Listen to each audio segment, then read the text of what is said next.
गांव में एक लालची कुत्ता रहता था। वह गांव में घूम घूम कर खाने की तलाश करता था।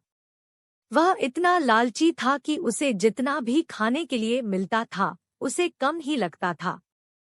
गांव के दूसरे कुत्तों के साथ पहले उसकी अच्छी दोस्ती थी, लेकिन उसकी इस आदत की वजह से सभी उससे दूर रहने लगे। लेकिन उसे कोई फर्क नहीं पड़ा, उसे सिर्फ अपने भाईजन से मतलब था। कोई न कोई आते जाते उसे खाने के लिए कुछ न कुछ दे ही देता था।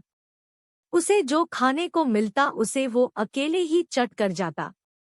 एक दिन उसे कहीं से एक हड्डी मिल गई। हड्डी को देखकर उसकी खुशी का ठिकाना न रहा।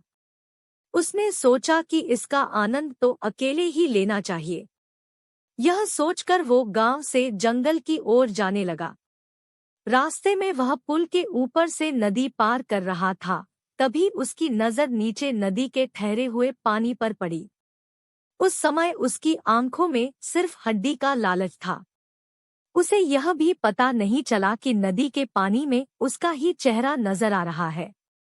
उसे लगा कि नीचे भी कोई कुत्ता है जिसके पास एक और हड्डी है। उसने सोचा कि क्यों न उसकी भी हड्डी छीन लूं, तो मेरे पास 2 हड्डियां हो जाएंगी। फिर मैं एक साथ 2 हड्डियों के मजे से खा सकूंगा।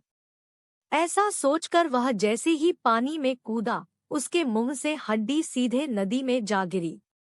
मुंह से छुटकर हड्डी के पानी में गिरते ही कुत्ते को होश आया और उसे अपने किए पर पछतावा हुआ। कहानी से सीख।